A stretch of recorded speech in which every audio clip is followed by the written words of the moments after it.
یو آقا چطوری بچه هم نیستم هستم. خوش اومدید به یه ویدیو جدید از چنل کلش ایس. بچه داخل این ویدیو میخوام یه نکته و یه چیزی رو بهتون بگم که نه یوتیوبرهای ایرانی نه خارجی بهش اشاره نکردن. حالا نمیدونم میدونن و اشاره نکردن، میدونن سوپرسل نمیذاره به مثلا بیننده ها بگن، یا قضیه چیز دیگه، من نمیدونم.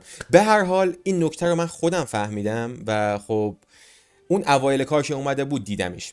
خب کل این ویدیو بچه راجب چیه؟ راجب این مجسمه است. مجسمه ای که اون اول کار اومد و همه گفتن وای چقدر زشته و چرا اصلا پولیه یه مجسمه و قضیهش چیه و یه چیزا. هیچ کس دوستش نداشت. خب من دیدم، همه رو که دیدم واقعا دیدم که هیچ کس این مجسمه رو دوست نداشت. حالا قضیه این مجسمه چیه؟ اسم این مجسمه چاپگر شانسه یا فورچن پرینتر. آره دیگه میشه فورچن پرینتر به زبان انگلیسی. بچه این مجسمه وقتی اومد، حالا من این بغلم براتون میذارم که دقیقاً توضیحاتش چی بود. رو گوشیم عکسشو گرفتم الان براتون میخونم.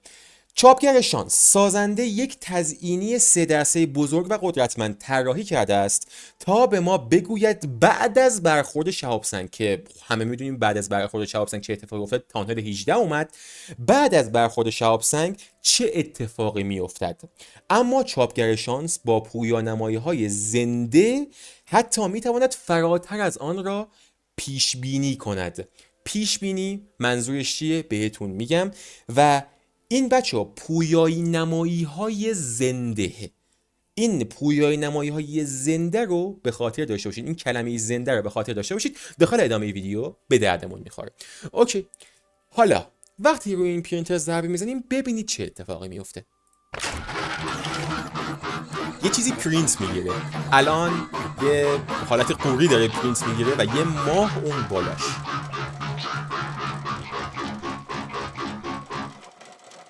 اوکی، یه دقیقه بذارید بچه من اون چیزی که میخوام پیدا بکنم داخلش. آها، این نگاه کنید بچه ها، نگاه کنید چی داره پرینت میگیره.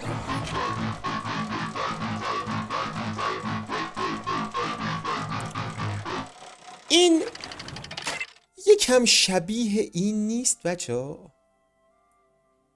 خیلی شبیهن. الان حالا شما داخل ادیت عکسش هم میبینید این بغل خیلی شبیه به همن. واقعا یه چیز خیلی شبیه به اینو زد. و این مجسمه وقتی اومد که هنوز تانهال 18 نیومده، ولی خب از اون موقع اومد و اینو برای ما، این ایونت رو برای ما پیش بینی کرد. حالا یه چیز دیگه هم پرینت گرفت. بذارید اینم دور پرینتش میگیره. آی چه آینده خرابی دارم که این دید و اینجوری فریاد زد. اوکی، آها اینه هش. میدید بچه ها یه همچین علاءالدین رو دیدید بچه ها؟ دارم راستشو میگم.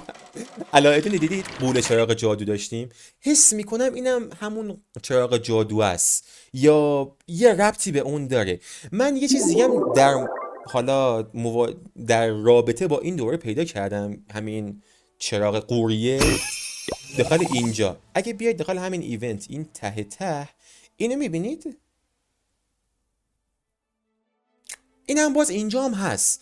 حالا مثلا اینجا کور است، به مثلا چیز ربط داره، به ایونت ربط داره، درخت کریسمس 2025 هست. اینا دیگه هر کدوم قضیهشو میدونیم. خب هیچ چیز خاص دیگه هم داخل اینجا نیست، ولی این یکی اینجا نوبره. عجیبه که این اینجاست. هیچ ایده ندارم که چیه، ولی احتمال میدم که یه این ایونتی که بعد از این ایونت میخواد بیاد، یه چیز در رابطه با علاءالدینه، یه چیزی که مثلا میاد 3 آرزومون رو برآورده میکنه، همچین چیزی.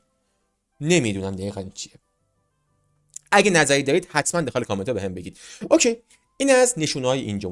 چیز دیگه ای که دوباره این پرینتر میاد و برای ما پرینت میگیره اینه. نگاه کنید بچه ها.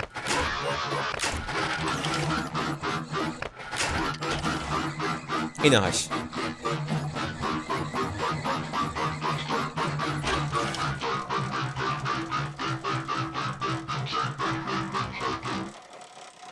یه اسب آتیشی، عجیبه. مثلا اگه اون ایونت یه شطرنج بود که داخل کلش آف کلنز اومده بود، اگه اون نیومده بود شاید میتونستیم بگیم یه ربطایی به اون داره، ولی خب نه، ایونت شطرنج تموم شده و بعید میدونم دوباره بیارنش. هیچ ایده ندارم در مورد این یکی. اگه نکته، مسئله یا چیزی در مورد این یکی چاپ تونستید پیدا کنید حتما داخل کامنت رو بهم بگید، ممنونتون میشم. داخل ویدیوی بعدی حتما میذارمش که بقیه هم متوجه بشن. و بچه یادتون میاد اون اول ویدیو گفتم چاپگر پویایی نمایی های زنده انجام میده؟ زنده، گفتم به این کلمه زنده دقت کنید. حالا منظورم چی بود؟ وقتی که یه نفر میگه زنده، پویایی نمایی زنده، یعنی به روزه، روز تا روز عوض میشه و چاپ هایی که قرار این پرینتر انجام بده امکان داره عوض بشه و اگه عوض بشه این پرینتر میشه یه آیتم لژندری داخل کلش آف کلنز. حتی از مثلا مجسمه دراگون بود اون موقع اومد، خیلی میره بالاتر. اگه این پیشگوییاشو هی بروز کنن و هی چیز میزای جدید بهش بدن که پرینت بگیره.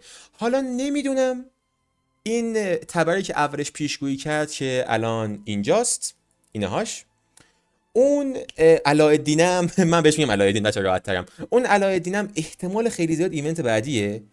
اون اسبه هیچ ایده‌ای در موردش ندارم و بله دیگه همین.